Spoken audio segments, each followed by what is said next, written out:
Hi everyone, Ariel Adams with theblogtree.com interviewing Mr. Thierry of Patek Philippe. Thanks for speaking with me. So, I want to ask you a question right off the bat. How is Patek Philippe using technology to improve the manufacture, improve the product, improve the overall experience for the customer? How we do that, you mean? Yeah. Well, I think that's today, it's a very good question, because today you need really to have a very, very good production site, you know. So a lot of people still believe that the watchmaking is done by old guys, the whiteboard, you know, working on a wooden bench. But this is not the reality today, you know. And Patek was one of the first company really to be able to work with a new process. Really, that was something that my father put in place, and he said, well, we need to have a strong structure. We cannot really work like in the past with just one watchmaker doing the whole product. So you need to have many more different people working to have, really the first thing is to have the best parts, because today the watchmaker, if he doesn't have the right parts, there's no way he can really do a nice watch. So you need really to be very sharp in the new technology and build up even your own machine. And this is maybe the challenge today.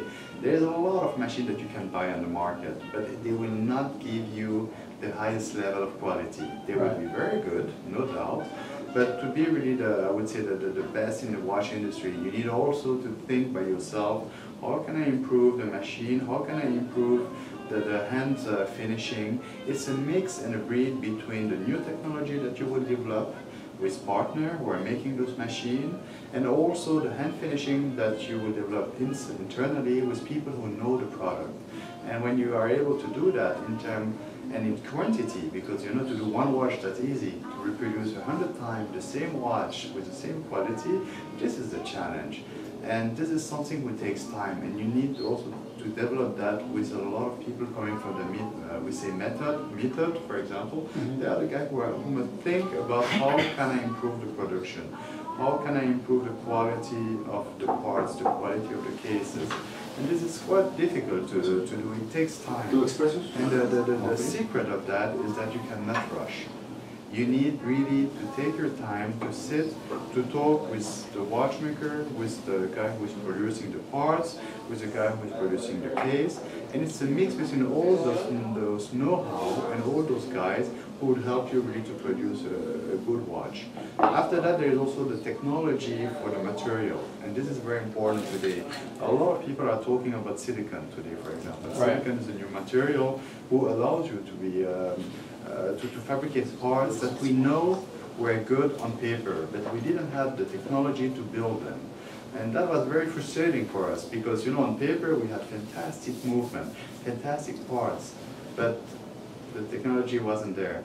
And today with the silicon, I can do that. So I'm able to fabricate beautiful parts who are thinner than one of your hair. To be frank, they are half the size of one of your hair. Wow. And those parts are perfectly done, and this is only possible with silicon.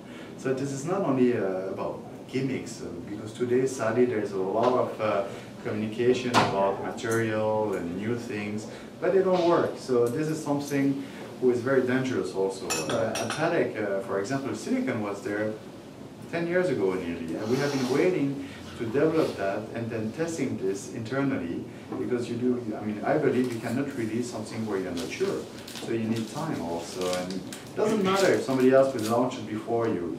You need to be sure that it's working. This is the credibility of Patek. So it takes time, it takes engineer, it takes also labs. You need to have partner, because you cannot have this internally. This is not possible. And this is quite interesting for me, because I have to communicate with professors working in famous school in Geneva or all around the world. You need to develop ideas with them, you need to communicate.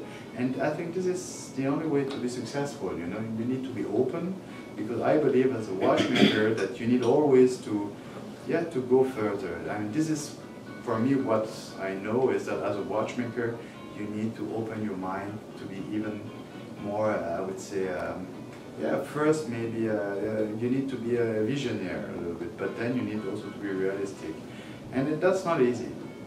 And for sure I could talk for hours. I don't want to go too more in details, but those are really the prime stuff you have to do. You need to have a good R&D development department, for sure.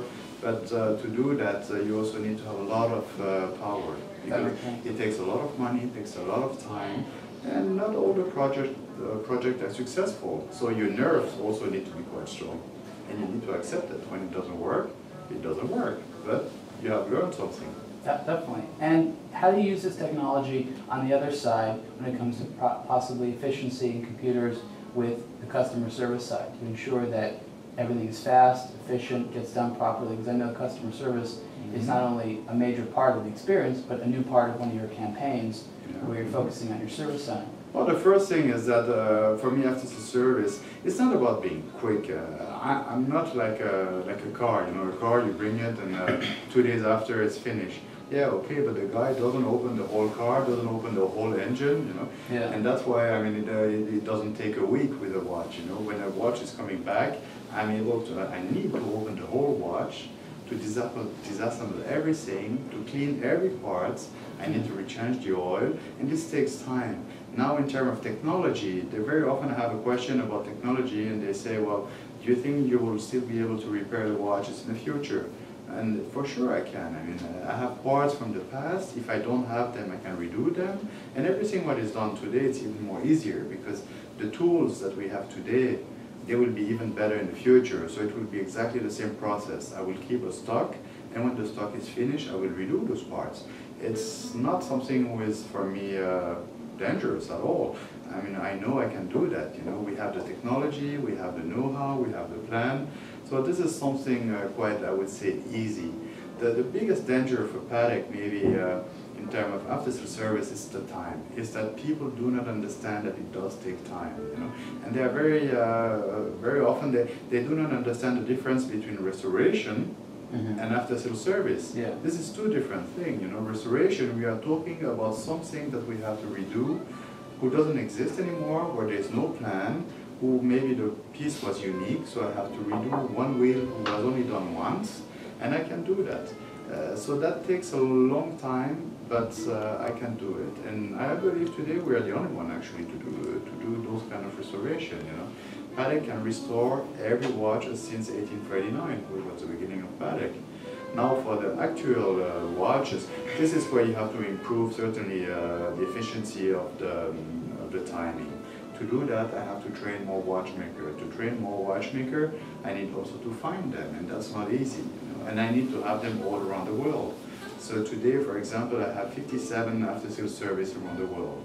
That's a lot, and they have to repair a lot of different watches. But the most complicated one, I'm always asking that they come back to Geneva, because they don't have the possibility to have the same level of instrument as we do in Geneva. Right. You know, they are very expensive instruments. You need to use them every day. And this is something for the market, for example, even for the US, who is a very important market, they do not receive enough of those very complicated watches to maintain the level of know-how. As you know, it's like for everything. If you do not practice, you forget. And that's why we also ask them to send them back to Geneva, because we do them all the time. Not only, I'm not talking about after-sales service, but also as a production.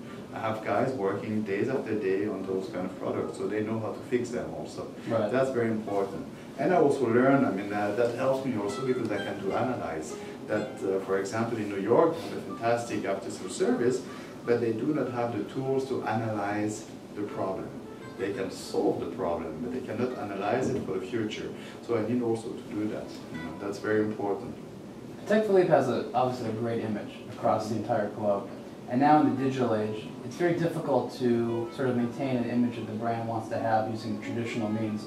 How are you now and in the future going to use the internet, digital media, and just sort of the basic realities of social media to maintain the image and get your company message across to people? Well, I think, like I do today, you know, you need to be, first, what I believe is what you say, you have to do it. And it can be on internet, it can be live, or it can be on paper. It doesn't really matter, you have to respect your words. That's very important. Secondly, I think internet is quite a fantastic tool because it allows me to communicate worldwide at once and information. And this is something quite nice when you're a manufacturer. I can really show the whole process to the customer.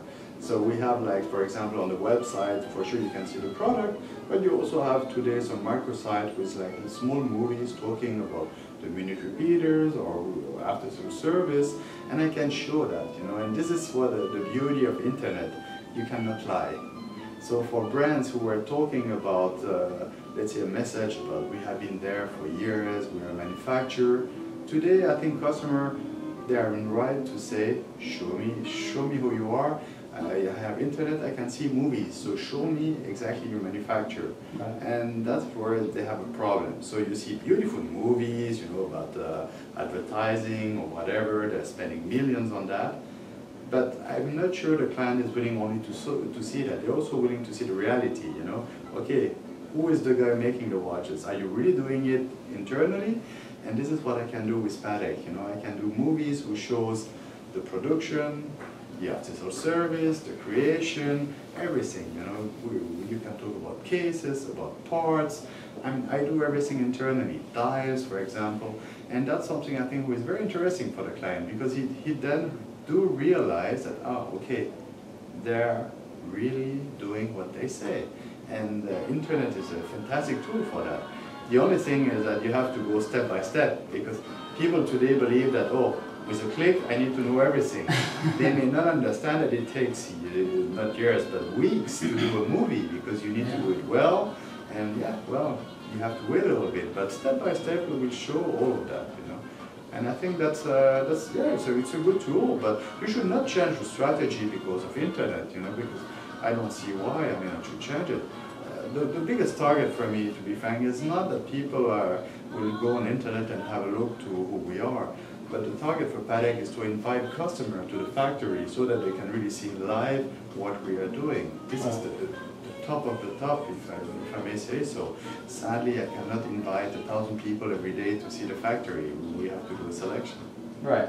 Is it a new type of challenge and responsibility to have to spend so much time educating the customer, whereas in the past it was a little bit more passive? No, because before internet it was much more difficult. You know, we had to go all over the world with a lot of people, printing also magazine or doing a lot of talking. With internet, you can do that at once and show it to the whole world. So it's easier, I would say. So it makes it better. Yeah, it's better, but it's not only what you should do. A beautiful book, I mean, in front of you, you have a Star Caliber book. It's beautiful. I still believe today that people also enjoy to read books, you know. Otherwise, why are they buying a Patek? I don't understand. Because on an iPhone or a BlackBerry or whatever, you have time. You don't need a Patek. So it's the same with books. That makes sense. Well, so I think most people can agree that a Patek Philippe watch is very beautiful, but I'm curious in your opinion, what is the role of the retail experience in the ownership experience? What part of buying the watch helps people appreciate the watch once they have it? What part of buying? What do you expect from that? What is your, I don't understand exactly. Well, the idea is like, you can go just buy a watch from a website and it can be beautiful. But something about the process of getting into it. I think it's more the advice and the service, you know. For sure you can buy everything on the internet. I do it myself, you know, I buy shirts or I buy stuff. But when it comes up to something that I really like, where I have a lot of questions, it doesn't work. You know, and that's maybe the difference. I think when you are willing to buy something, most of the time, for sure, a lot of brands will say, yeah, because it's luxury. It is true, but not really true. It's not enough, you know, because today people are scared to buy on internet because they are scared that somebody will steal their money. You know? Yeah. But luxury could be also sold on the internet. But I do not believe you're going to have a pleasure first to buy on the internet, because luxury means you don't need it, to be frank.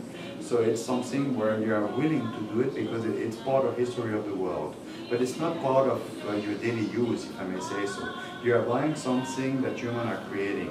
And are you really willing to buy through internet something who is more like an art than something that you need?